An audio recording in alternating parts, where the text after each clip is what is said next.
이 이야기를 시작하기 전에 저희 채널 구독과 영상 좋아요를 잊지 말아주세요. 약국 카운터 아래로 무릎을 붙인 채 땀이 이마에 맺혔습니다. 건물 에어컨을 세게 틀었음에도 소용이 없었습니다.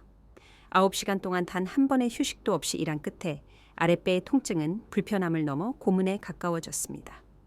카운터로 다가오는 손님들마다 억지 미소를 지었지만 속으로는 초를 세며 밀려오는 압박감의 파도를 억지로 참아냈습니다. 다음 처방전 주세요. 저는 목이 잠긴 채 종이 처방전을 쥔 노인에게 손짓했습니다. 제 이름표에는 김지수라고 적혀 있었지만 그 순간 저는 그 사람이 누구였는지조차 기억나지 않았습니다. 마침내 줄이 잠시 끊겼을 때 저는 기회를 잡았습니다. 저는 약국 바닥을 가로질러 강미나 부장에게 빠르게 걸어갔습니다. 플래티넘 단발머리를 흔들며 제 고수를 확인하는 척하는 그녀의 모습은 다음 담배 시간까지 시간을 때우고 있다는 것을 모두가 알았습니다. 미나 부장님, 저는 긴박함에도 불구하고 목소리를 최대한 절제하며 말했습니다. 화장실 좀 써야 합니다. 9시간이 됐어요. 그녀는 클립보드에서 눈을 떼지 않았습니다. 그리고 열쇠가 필요해요. 약국 직원 화장실은 관리자만 접근할 수 있는 특수 열쇠가 필요했습니다. 약물 보관 구역과 관련된 보안상의 이유라고 했지만 모두 그것이 통제 수단이라는 것을 알았습니다. 미나 부장은 마침내 눈을 들더니 대기실을 훑어보았습니다.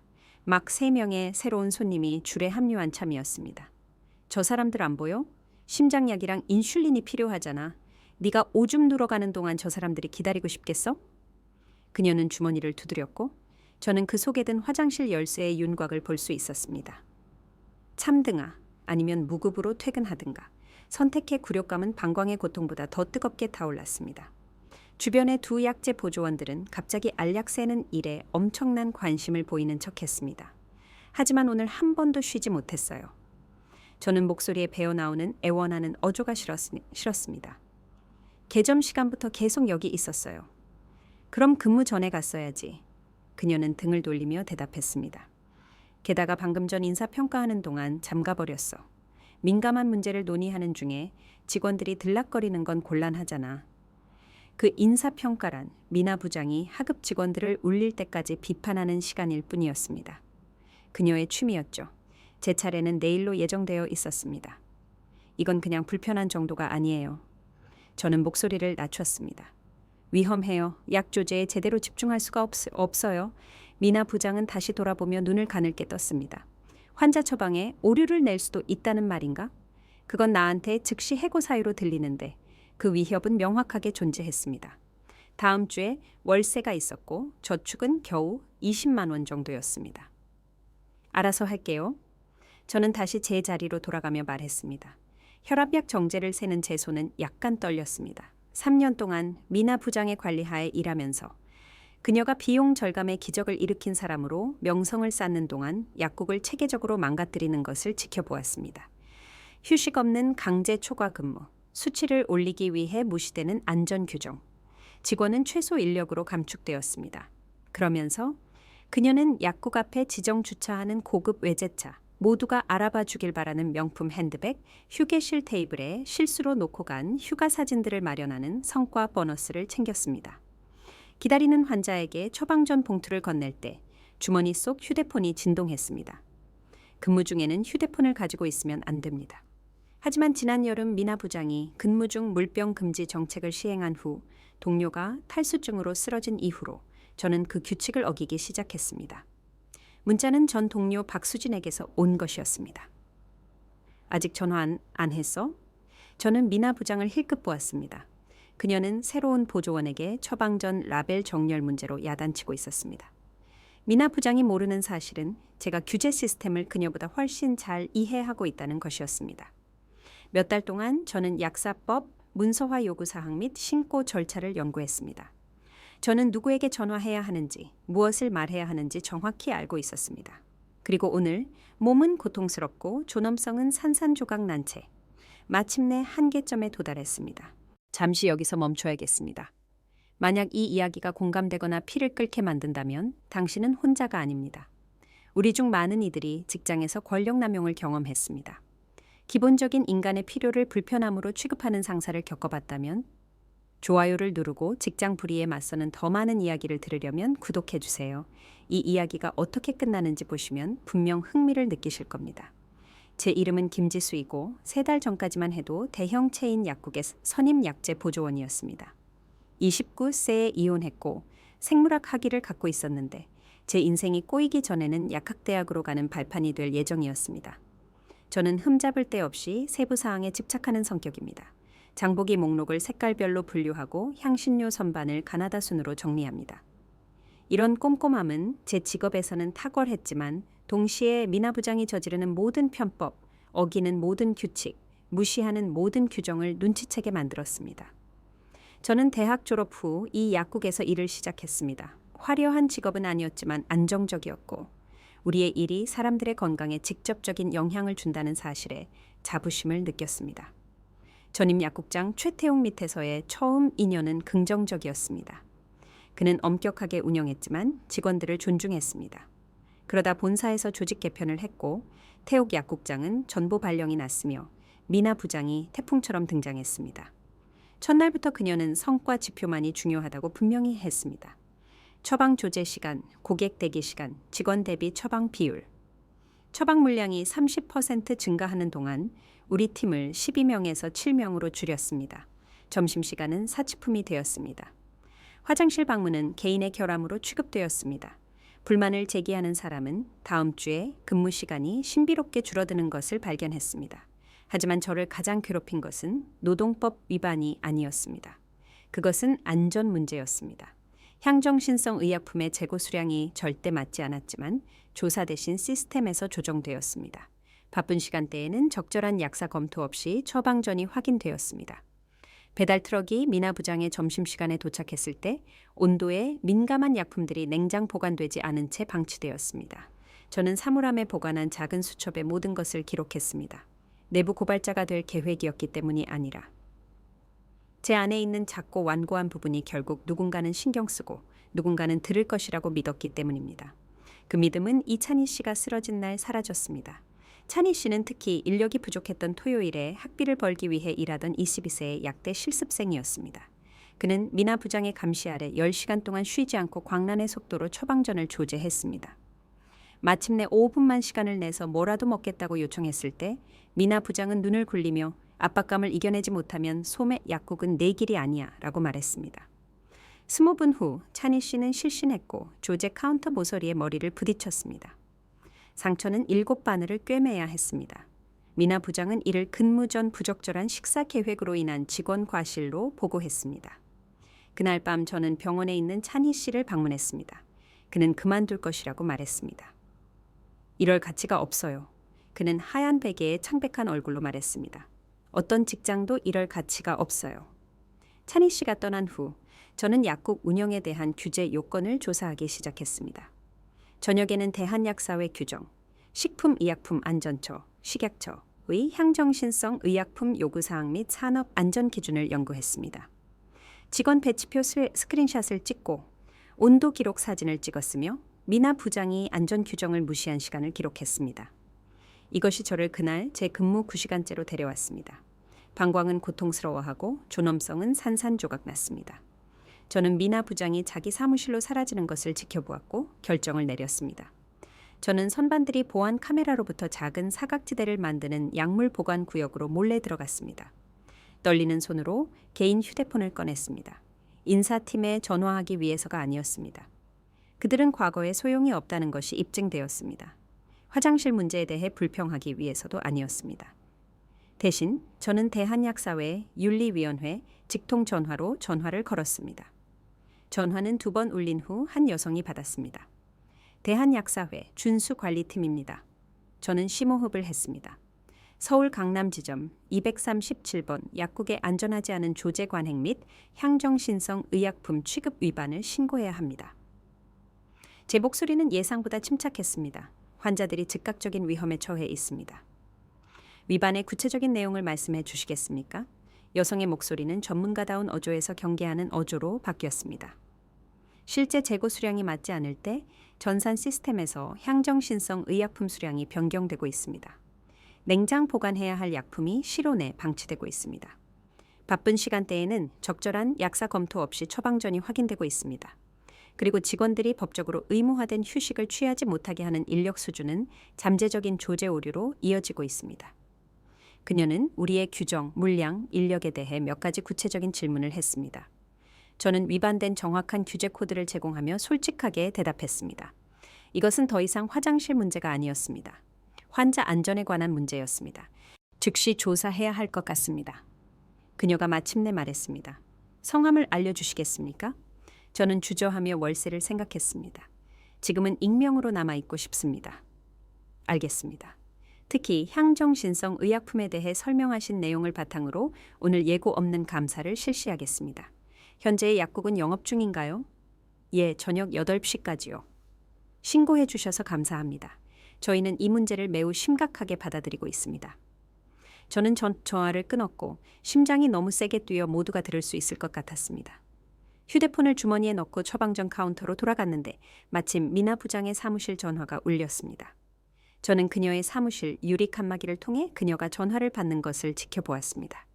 그녀의 표정은 짜증에서 패닉에 가까운 무언가로 변했습니다. 그녀는 일어나 책상과 문 사이를 서성거렸습니다. 오늘 깜짝 감사라고요? 하지만 그럴 필요는 전혀 없는데요. 그녀의 목소리가 커져서 대기실의 손님들이 휴대폰에서 고개를 들었습니다. 그녀는 전화를 끊고 제가 처방전을 조제하는 곳으로 달려왔습니다. 휴식 시간 가져 그녀는 화장실 열쇠를 저에게 내밀며 말했습니다. 지금 당장. 30분 저는 놀란 척하며 열쇠를 받았습니다. 너무 바빠서 쉴 수 없다고 생각했는데요. 그냥 가. 그녀의 얼굴은 평소의 거만함을 잃고 두려움에 가까운 것으로 바뀌었습니다. 그리고 돌아오면 모든 마약류 수량이 완벽하게 일치하는지 확인해. 화장실에서 마침내 볼일을 봤고 고통은 축복받은 공허함으로 가라앉았습니다. 저는 얼굴에 찬물을 끼얹고 제 모습을 살폈습니다. 충혈된 눈 아래 다크서클, 대충 묶은 엉성한 머리. 저는 저 자신을 거의 알아보지 못했습니다. 얇은 벽 너머로 미나 부장의 정신없는 전화 통화가 들렸습니다. 모두 와야 해. 그래, 모두. 휴무일인 건 상관없어, 김철수 씨. 당장 여기 와. 약사회에서 깜짝 감사 나온대. 아니, 왜 그런지는 몰라. 저는 손을 씻는 데 시간을 들였고 카운터에서 벗어난 매 순간을 만끽했습니다. 작은 화장실 창문으로 약국 주차장에 공식적인 느낌의 차량 세대가 막 들어서는 것을 볼 수 있었습니다. 심장이 뛰었지만 두려움 때문이 아니었습니다. 잠시 후 제가 알아차린 낯선 감정, 바로 희망 때문이었습니다. 제가 약국으로 돌아왔을 때 미나 부장은 컴퓨터 단말기에서 재고 기록 화면을 클릭하며 서류를 미친 듯이 검토하고 있었습니다. 평소 완벽했던 화장은 눈을 비빈 탓에 번져 있었습니다. 지난 3개월간의 마약류 수량 기록지야. 그녀는 고개를 들지 않고 종이 뭉치를 저에게 밀어넣으며 말했습니다. 순서대로 되어 있는지 확인해. 저는 종이를 받았고 그녀의 손이 어떻게 떨리는지 알아챘습니다. 전화 통화하는 거 들었어요. 괜찮으세요? 그냥 정기 감사야. 그녀는 여전히 맹렬하게 타이핑하며 중얼거렸습니다. 걱정할 거 없어. 감사관이 식약처 관계자도 데려온다고 하던데요. 저는 서류를 정리하며 아무렇지 않게 말했습니다. 그녀는 키보드 위에 손가락을 멈춘 채 얼어붙었습니다. 식약처? 그럴 리가요 없어. 사전 통보 없이 합동감사를 하지는 않아. 마약류가 관련되면 그렇지 않아요. 저는 제가 공부했던 규제 핸드북의 정확한 문구를 기억하며 대답했습니다. 불일치 보고가 있으면 표준 절차입니다. 지난달 재고 조정 내역을 뽑아야 할까요? 그녀의 눈은 갑자기 무언가를 깨달으며 커졌고 제 얼굴과 손에 들린 종이 사이를 훑었습니다. 너... 그럴 리가? 그들이 도착하기 전에 도와드리려는 것뿐이에요. 저는 눈을 맞추며 말했습니다. 지난 화요일 옥시코돈에 대해 조정된 수량은 문제가 될 수 있어요. 그녀의 얼굴에서 핏기가 가셨습니다. 그 특정 조정은 상당한 양이었습니다. 20전기 누락되었는데 미나 부장은 의무적인 보고서를 제출하는 대신 단순히 시스템을 덮어쓰고 숫자를 변경했었습니다. 이리 줘. 그녀는 쉭쉭거리며 제 손에서 종이를 낚아챘습니다. 펜타닐 패치 수량 3. 당장 저는 향정신성 의약품 캐비닛으로 가서 제 코드로 잠금을 해제했습니다. 제 어깨 너머로 미나 부장이 서류를 미친 듯이 뒤적이며 가끔 입구를 쳐다보는 것을 볼 수 있었습니다. 다음 40분은 필사적인 활동의 연속이었습니다. 미나 부장은 직원들에게 입을 다물라고 위협하는 것과 서류 정리 좀 도와달라고 애원하는 것을 번갈아 했습니다. 그녀는 쉬는 날인 약사 3명에게 전화해 제발 와달라고 간청했습니다. 심지어 가장 어린 보조원 최민준 씨에게 온도 기록을 소급해서 작성하도록 설득하려고 했습니다. 그냥 어제 수치를 채워 넣어. 그녀는 그에게 클립보드를 밀어 넣으며 속삭였습니다. 본사에서 냉장고 확인하러 오는 걸 깜빡했대. 평소 미나 부장의 압박에 무너졌던 불안 증세가 있는 약대생 민준 씨는 모두를 놀라게 하며 뒤로 물러섰습니다. 그건 문서 위조예요. 그는 목소리를 떨면서 말했습니다. 면허를 따기도 전에 잃을 수 있어요. 넌 면허 없잖아. 미나 부장이 쏘아붙였습니다. 자격증교? 민준 씨가 정정했습니다. 그리고 제 미래도요. 미나 부장은 절박함이 역력한 눈으로 저를 돌아봤습니다. 지수 씨, 당신이 가장 오래 있었잖아. 상황이 어떻게 돌아가는지 알잖아. 네, 잘 알죠. 저는 조용히 대답했습니다. 정문이 열리고 정장 차림에 공식 배지를 단 3사람이 들어왔습니다. 나이가 가장 많은 여성이 앞으로 나섰습니다. 저는 대한약사회 박은경 조사관입니다. 그녀는 신분증을 보여주며 알렸습니다. 이분은 이하나 조사관, 그리고 식품의약품안전처 김동현 특별수사관입니다. 저희는 이 시설에 대한 예고 없는 감사를 실시하기 위해 왔습니다. 미나 부장은 고객 서비스 미소를 얼굴에 붙인 채 서둘러 앞으로 나섰습니다. 물론이죠. 저희는 언제나 약사회와 협력하게 되어 기쁩니다. 미리 알려주셨다면 준비할 수 있었을 텐데요. 그것은 예고 없는 감사의 목적에 어긋납니다. 박 조사관이 끼어들었습니다. 그녀의 표정은 무표정했지만 단호했습니다. 지난 3개월간의 향정신성 의약품 기록, 조제 기록, 온도 기록, 그리고 직원 근무표를 봐야겠습니다. 그리고 직원들과 개별적으로 이야기를 나누어야 합니다. 이 조사관이 약국을 훑어보며 덧붙였습니다. 물론이죠. 미나 부장은 목소리를 달콤하게 만들었지만 저희가 환자들 때문에 꽤 바쁘긴 합니다만 환자 안전이 바로 저희가 여기에 있는 이유입니다. 김 특별수사관이 말했습니다. 그의 목소리는 조용했지만 미나 부장을 약간 뒤로 물러서게 만드는 권위를 담고 있었습니다. 저희는 대중을 위험에 빠뜨릴 수 있는 관행에 대한 우려스러운 보고를 받았습니다. 다음 3시간 동안 감사팀은 우리 약국 운영의 모든 측면을 체계적으로 조사했습니다. 그들은 미나 부장의 사무실에서 직원들을 개별적으로 인터뷰했고 기록을 검토했으며 향정신성 의약품 수량을 확인하고 우리의 근무 조건을 관찰했습니다. 그들은 저의 9시간 무휴식 근무표를 확인했고 명백히 2명이 필요한 업무량에 왜 약사 1명만 근무하는지 질문했습니다. 제 차례가 되어 인터뷰를 할 때 저는 작은 수첩을 가져갔습니다. 저는 불규칙한 사항들을 기록해왔습니다. 저는 수첩을 박 조사관에게 책상 위로 밀어 넣으며 설명했습니다. 날짜, 시간, 특정 사건, 그리고 신고 대신 조정된 향정신성 의약품 수량 불일치 내역까지 포함해서요. 그녀는 페이지를 넘겼고 그녀의 표정은 점점 더 심각해졌습니다. 이것이 얼마나 오래 지속되었습니까? 미나 부장이 1년 반 전에 관리자가 된 이후부터입니다. 저는 말했습니다. 직원 감축으로 시작해서 성과 지표 유지를 위해 휴식을 건너뛰고 안전 규정을 무시했고 마침내 저는 수첩을 가리켰습니다. 향정신성 의약품 불규칙성은 약 6개월 전에 시작되었습니다. 김 특별수사관이 몸을 앞으로 숙였습니다. 향정신성 의약품의 유용을 직접 목격한 적이 있습니까? 저는 신중하게 단어를 골랐습니다. 개인적인 사용을 위해 약품이 제거되는 것을 본 적은 없습니다. 하지만 수량이 맞지 않을 때 조사나 식약처 통보 없이 기록이 단순히 조정된 여러 사례를 목격했습니다. 그렇다면 근무 환경은 어땠나요? 이 조사관이 물었습니다. 휴식 문제요. 오늘처럼 9시간 동안 화장실도 못 갔습니다. 저는 조용히 말했습니다. 미나 부장은 직원 화장실을 잠그고 열쇠를 갖고 있었어요. 사용해도 되냐고 물었을 때 참든가 무급으로 퇴근하든가 하라고 했어요. 그들의 표정은 제가 알아야 할 모든 것을 말해 주었습니다. 저녁 무렵 그들은 조치를 취하기에 충분한 증거를 수집했습니다. 저는 약국 창문을 통해 그들이 미나 부장을 주차장으로 에스코트하며 났고 진지한 목소리로 이야기하는 것을 지켜보았습니다. 그녀는 한 번 약국을 뒤돌아보았고 유리창을 통해 제 눈을 찾았습니다. 그녀의 얼굴에 서린 순수한 증오심은 저를 소름 돋게 했습니다. 얼마 지나지 않아 지역본부장 윤대현 씨가 도착했습니다. 우리 지점을 거의 방문하지 않는 딱딱해 보이는 남자였습니다. 그는 감사팀과 1시간을 보냈고 그의 표정은 시간이 갈수록 더욱 심각해졌습니다. 그들이 마침내 떠났을 때 그는 남아있는 직원들을 모았습니다.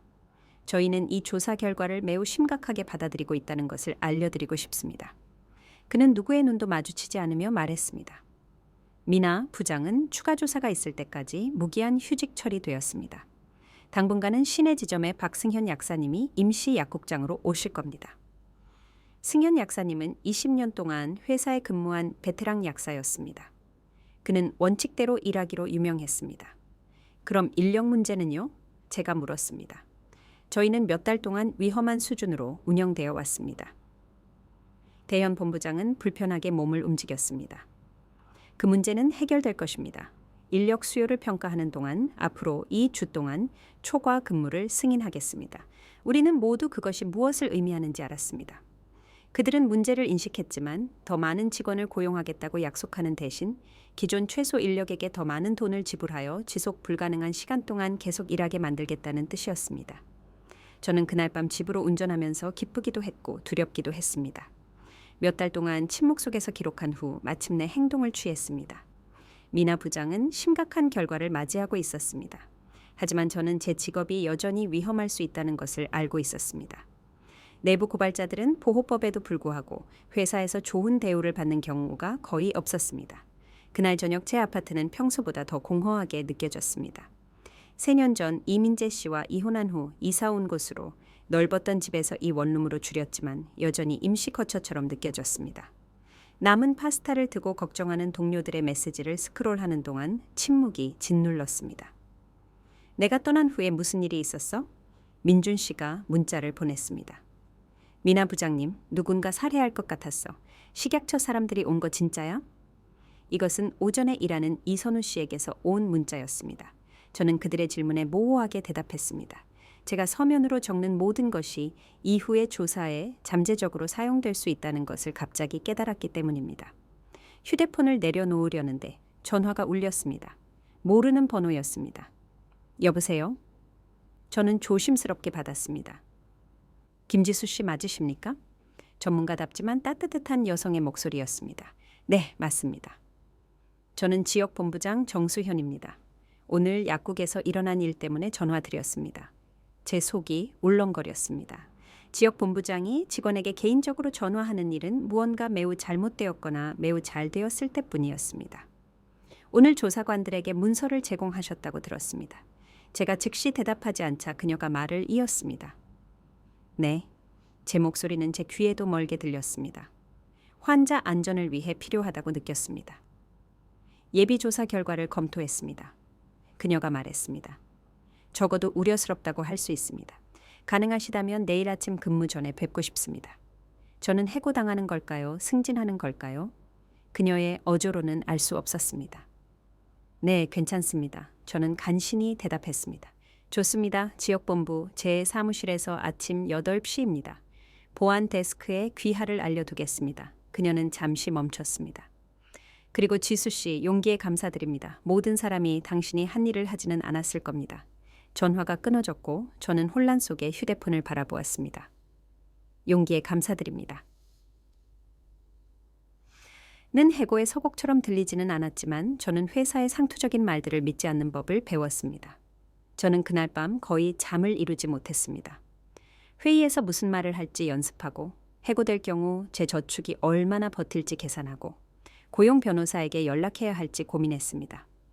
아침이 되자 제 눈 아래에는 어떤 컨실러로도 가릴 수 없는 다크서클이 생겼습니다. 지역 본사는 도심에 있는 유리 오피스 빌딩 3개 층을 차지하고 있었습니다. 저는 3년 전 신규 직원 오리엔테이션을 위해 딱 한 번 와봤습니다. 경비원은 제 신분증을 확인하고 방문자 배지를 건네주며 엘리베이터로 안내했습니다. 18층입니다. 정 본부장 비서가 마중 나와 있을 겁니다. 엘리베이터를 타는 동안 저를 이곳으로 이끈 모든 결정을 재고할 시간이 있었습니다.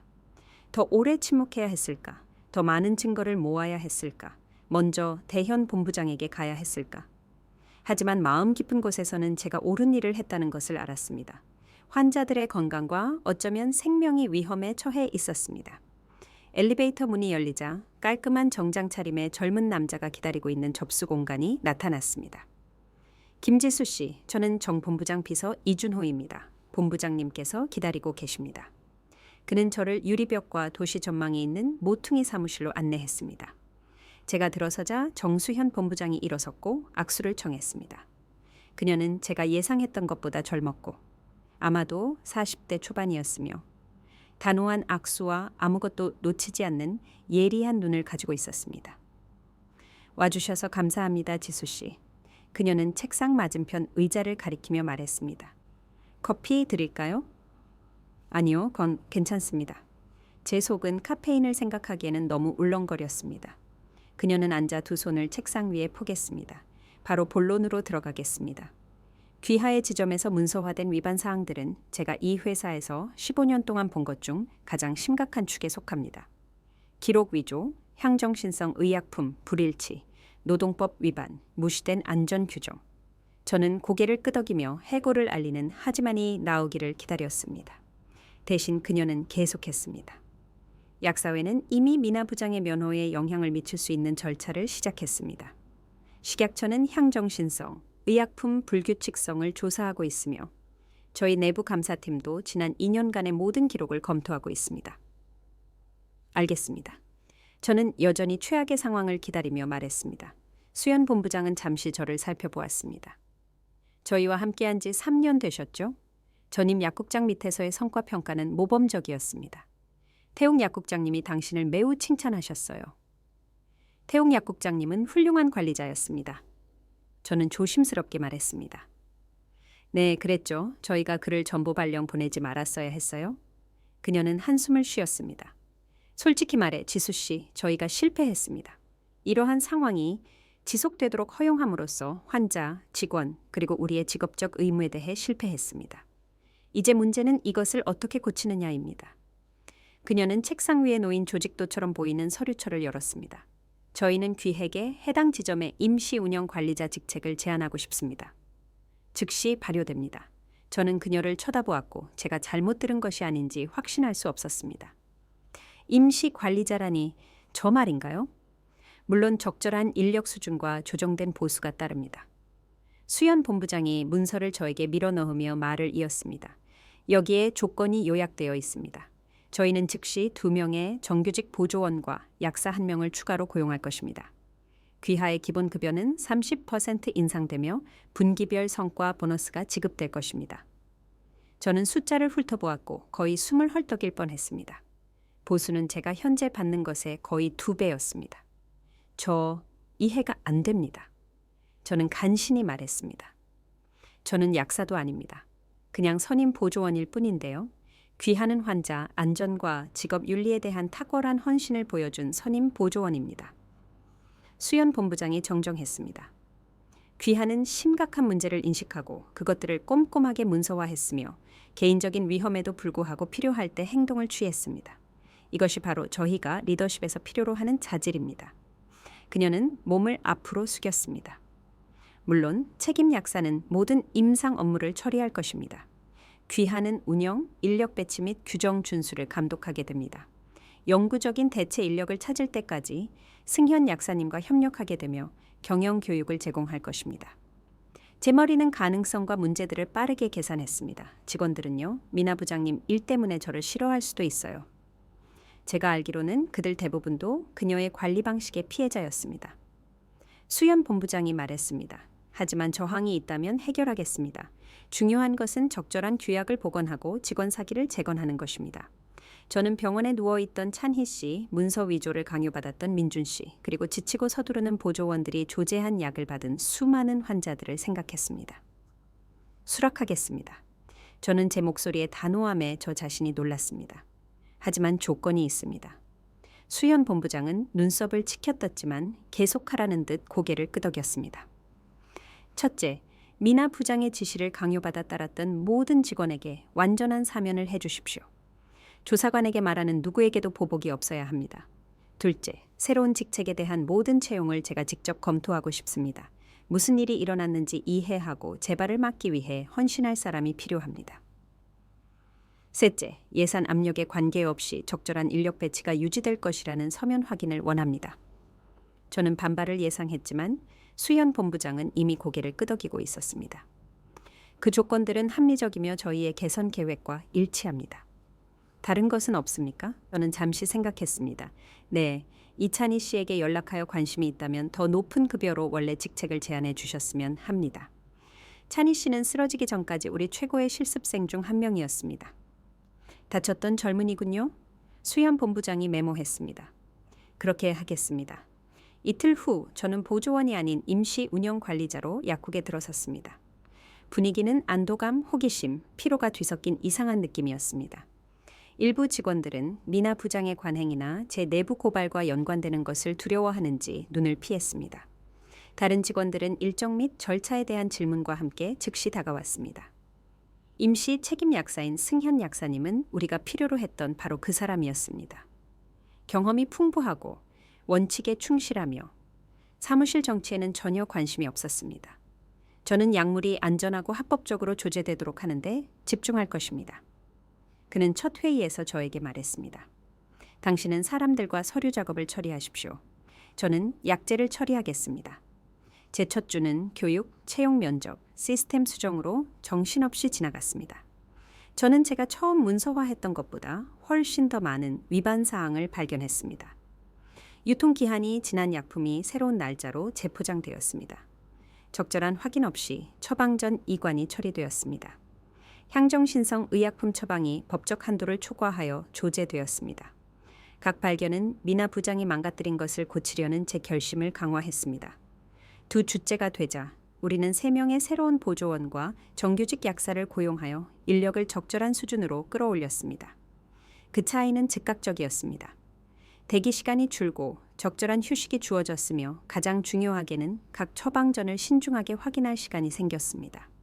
제가 질문 없이 화장실을 이용할 수 있도록 하는 정책을 시행하고 공식적인 식사 시간 일정을 설정한 후 직원들은 점차 제 리더십에 마음을 열었습니다. 혁명적일 필요는 없었지만 혁명적이었던 단순한 인간의 존엄성 말입니다. 찬희 씨는 복귀 제안을 수락했습니다. 이제 상당한 임금을 받는 선임 보조원으로서 다시는 약국에서 일할 수 없을 거라고 생각했어요. 그는 복귀 첫날 인정했습니다. 하지만 당신이 한 일을 듣고 이 장소를 재건하는 일에 참여하고 싶었어요. 온도 기록을 위조하기를 거부했던 젊은 보조원 민준 씨는 미나 부장의 보복에 대한 두려움이 사라지자 활짝 피어났습니다. 그는 어르신들을 위한 환자 교육 이니셔티브를 시작했는데 이는 빠르게 인기를 얻었습니다. 선우 씨는 재고 관리를 담당하여 오류를 방지하는 이중 확인 시스템을 구현했습니다. 하지만 모든 것이 순조롭지는 않았습니다. 본사에서는 감사관들이 줄지어 왔고 각 감사관은 이전 감사관보다 더 철저했습니다. 약사회는 계속해서 조사를 진행했고 직원들을 반복적으로 인터뷰했으며 미나 부장에 대한 소문은 끊임없이 돌았습니다.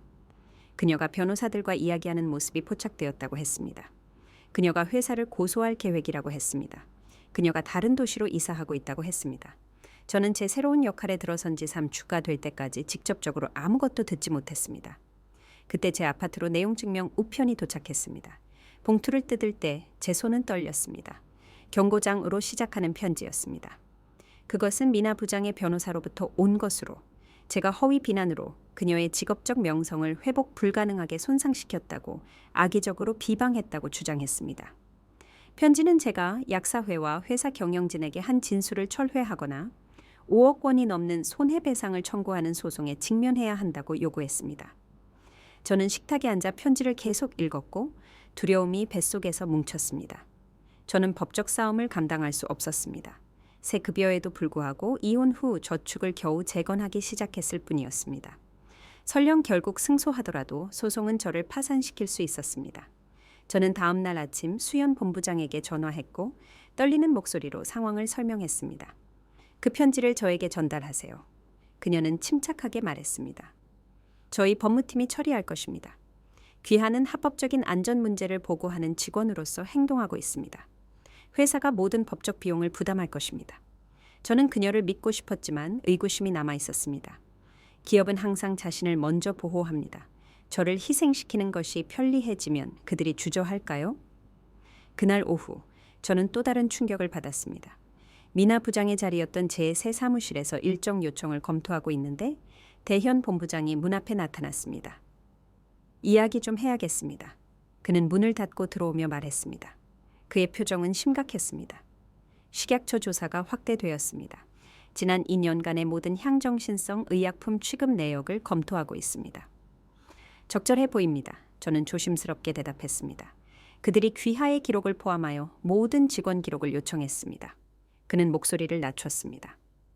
지수 씨, 미나 부장이 귀하에게 향정신성 의약품 수량을 조정하도록 요청한 적이 있습니까? 그 질문은 물리적인 충격처럼 저를 강타했습니다. 제가 식약처 기록 위조에 가담했는지 묻는 겁니까? 저는 문제의 범위를 이해하려고 노력하고 있습니다. 그는 제 눈을 마주치지 않고 말했습니다. 미나 부장은 직원들이 정기적으로 계산 실수를 했고 자신이 그것을 수정해야 했으며 모든 조정은 고의적인 위조가 아니라 직원의 무능 때문이라고 주장하고 있습니다. 그녀는 책임을 보조원들에게, 즉 저에게 전가하려고 했습니다. 시스템 기록을 확인하세요. 저는 제가 느끼는 것보다 더 침착한 목소리로 말했습니다. 모든 조정에는 타임스탬프와 로그인 아이디가 있습니다. 미나 부장이 다른 사람이 없을 때 근무 시간 외에 직접 변경했으며 식약처 규정에서 요구하는 것처럼 불일치에 대한 조사 기록이 전혀 없다는 것을 알게 될 것입니다. 대현 본부장은 안도하는 듯 고개를 끄덕였습니다. 초기 검토 결과도 그렇게 나왔습니다. 저는 단지 확인이 필요했을 뿐입니다. 그가 떠난 후 저는 책상에 앉아 벽에 걸린 약사 면허증 액자를 응시했습니다. 미나 부장은 싸움 없이 무너지지 않을 것입니다. 그녀는 저를 포함한 모두를 끌어내리려고 할 것입니다.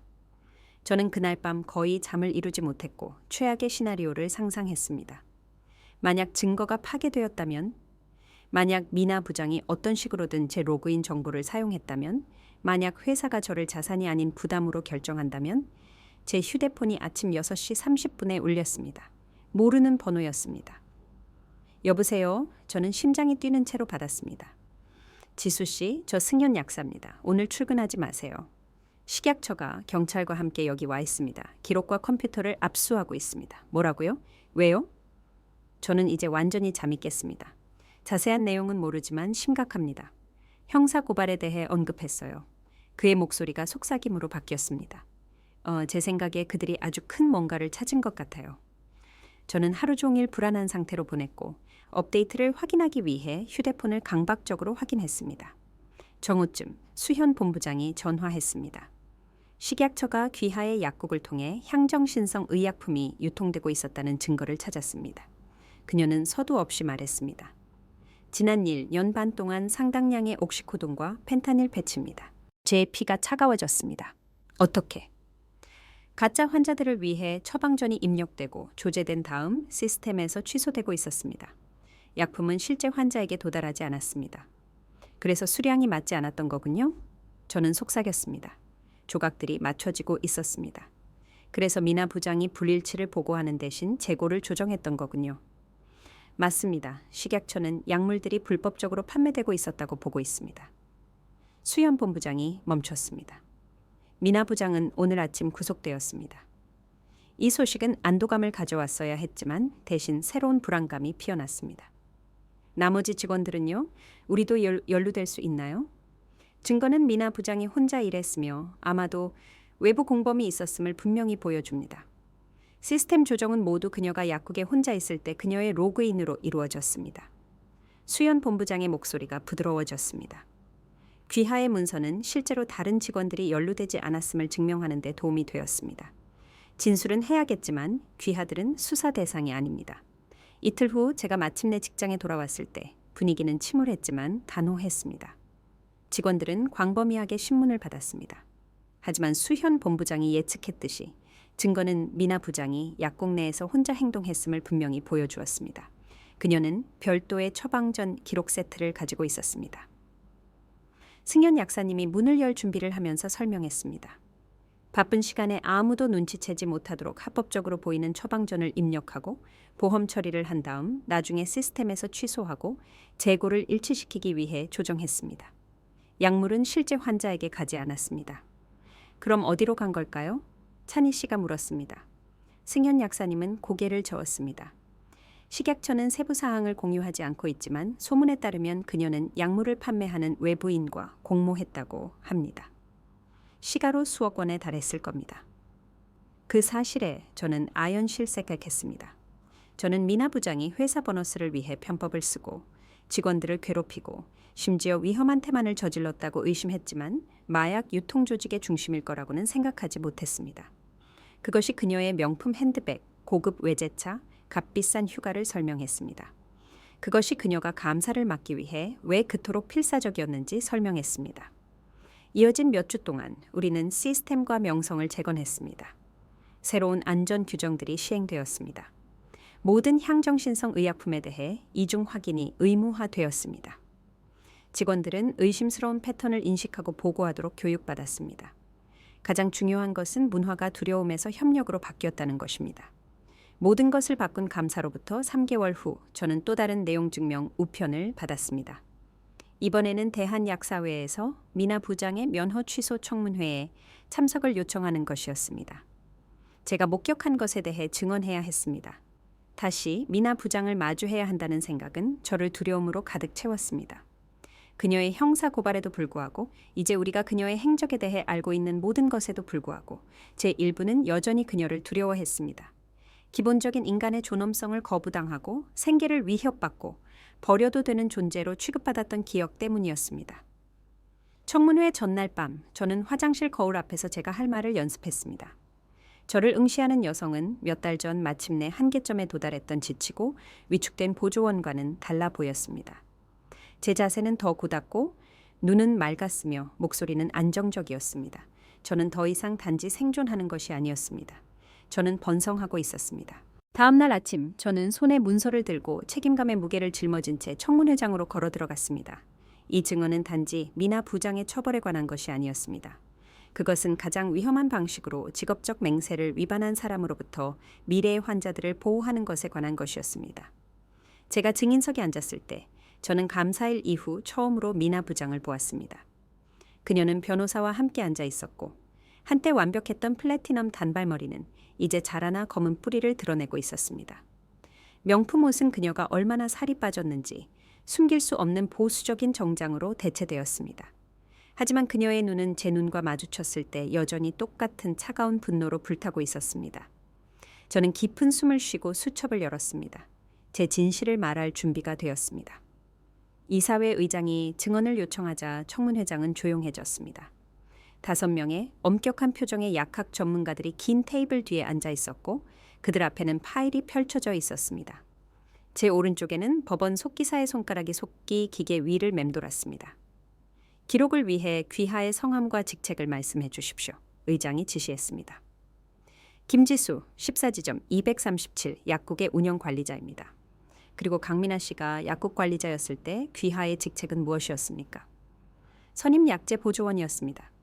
다음 1시간 동안 저는 필요할 때마다 제 문서를 참조하며 질문에 체계적으로 대답했습니다. 저는 직원 위반 사항, 위조된 온도 기록, 변경된 향정신성 의약품 수량을 설명했습니다. 미나 부장이 관행에 의문을 제기하는 것이 직장을 잃을 위험을 의미하는 공포 문화를 어떻게 만들었는지 설명했습니다. 저는 증언하는 내내 미나 부장을 직접 쳐다보는 것을 피하고 이사회 위원들에게 집중했지만 그녀의 시선이 저를 태우는 것을 느낄 수 있었습니다. 그녀의 끓어오르는 분노를 감지할 수 있었습니다. 제가 감사일을 설명했을 때 화장실 휴식 없이 9시간 잠긴 화장실, 참등한 무급으로 퇴근하든가라는 그녀의 위협에 몇몇 위원들은 눈에 띄게 움츠러들었습니다. 그리고 귀하는 이러한 근무 환경이 의약품 오류에 기여했다고 믿으십니까? 한 위원이 물었습니다. 그렇다고 알고 있습니다.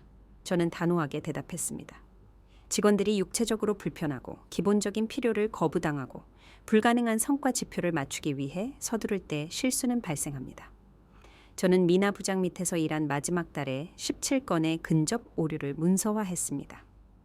근접 오류는 환자에게 도달하기 전에 오류가 포착되었다는 의미인가요? 대부분 포착되었지만 전부는 아닙니다.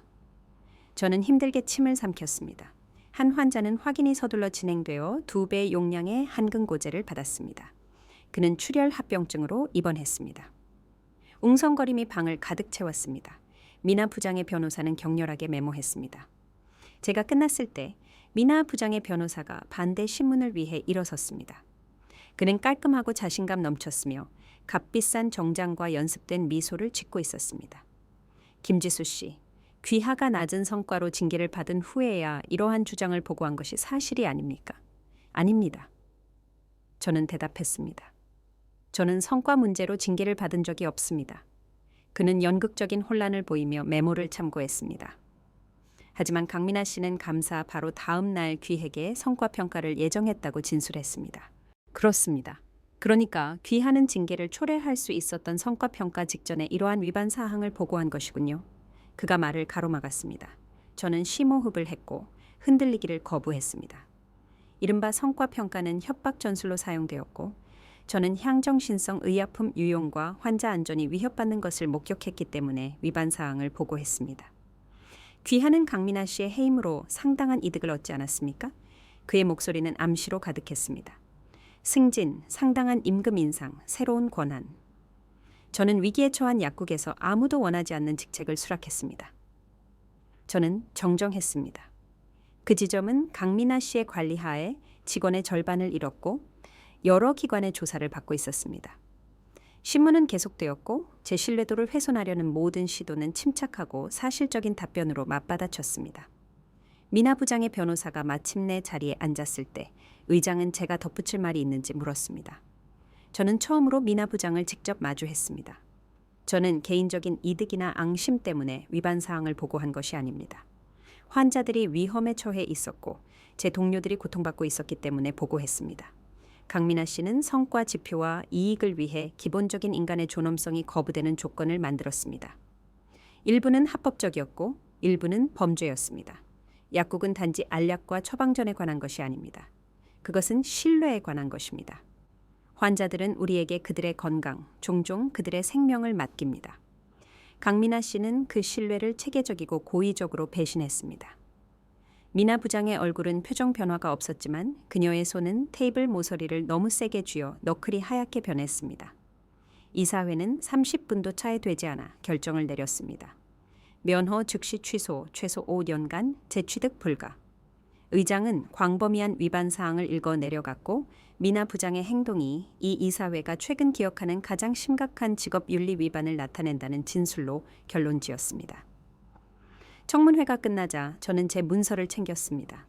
이전에 느꼈던 불안감 대신 이상한 무감각함이 찾아왔습니다. 끝났습니다. 청문회뿐만 아니라 전체장이 끝났습니다. 밖에 복도에서 저는 등 뒤에서 발소리를 들었고 미나 부장이 다가오는 것을 발견하기 위해 돌아섰습니다. 그녀의 변호사는 그녀를 붙잡으려 했지만 성공하지 못했습니다. 이제 만족해? 그녀는 저만 들을 수 있을 만큼 낮은 목소리로 씩씩거렸습니다. 내가 쌓아 올린 모든 것을 파괴했잖아. 저는 그녀의 시선을 단호하게 마주했습니다. 당신이 스스로 파괴했어요, 미나 부장님. 위반된 규정 하나, 학대받은 직원 하나, 유용한 약 하나하나로요. 네가 무슨 짓을 했는지 몰라. 그녀의 목소리는 분노로 떨렸습니다. 형사 사건은 제가 걱정할 바가 아닙니다. 저는 그녀를 대신해 마무리했습니다. 제 걱정은 우리 환자들의 안전과 직원들의 안녕이었고 앞으로도 그럴 것입니다. 그녀의 변호사는 마침내 그녀를 끌어냈고 그녀의 귀에 급히 속삭였습니다. 저는 그들이 떠나는 것을 지켜보았고 승리가 아닌 정의가 실현되었다는 조용한 확신을 느꼈습니다. 6개월 후 저희 약국은 환자 만족도, 점수와 오류율이 지역 내에서 가장 높은 것으로 본사에 의해 인정받았습니다. 저희의 직원 이직률은 거의 0으로 떨어졌습니다. 찬희 씨는 훌륭한 추천서를 받고 약학대학에 입학했습니다. 민준 씨의 환자 교육 프로그램은 회사 전체에 시행되었고 미나 부장은 여러 건의 향정신성 의약품, 유용 및 사기 혐의에 대해 유죄를 인정했습니다. 다음 달에 선고가 있을 예정이며 검찰은 상당한 징역형을 권고하고 있습니다. 저에 대해서는 저는 영구적인 관리자 제안을 거절하고 선임 역할을 유지하면서 약사 학위를 마치기 위해 파트타임으로 학교에 돌아가기로 결정했습니다. 이제 화장실 열쇠는 휴게실 옆 열린 고리에 걸려 있으며 누구든지 필요하면 질문 없이 사용할 수 있습니다. 이는 변화된 문화의 작지만 의미 있는 상징입니다. 때로는 가장 강력한 복수는 굴욕이나 응징에 관한 것이 아닙니다. 그것은 다른 사람이 파괴한 것을 재건하는 것, 두려움을 존엄성으로, 혼란을 질서로, 위험을 안전으로 대체하는 것에 관한 것입니다. 그것은 아무도 당신이 다시는 의심할 수 없도록 당신의 진실 안에 확고하게 서는 것에 관한 것입니다. 혹시라도 직장 내 학대를 경험했거나 윤리적 위반을 목격했지만 두려움 때문에 침묵했다면 이 이야기가 당신에게 용기를 주기를 바랍니다. 때로는 한 통의 전화, 한 번의 보고, 한순간의 용기가 당신뿐만 아니라 무너진 시스템의 영향을 받는 모든 사람을 위해 모든 것을 바꿀 수 있습니다. 직장에서 어려운 윤리적 선택을 해야 했던 적이 있다면 댓글을 남겨주시고, 직장 내 불의에 맞서는 더 많은 이야기를 위해 구독해주세요. 기억하세요. 당신의 존엄성은 협상 불가능하며 때로는 당신이 할 수 있는 가장 중요한 일은 단순히 공범이 되기를 거부하는 것입니다.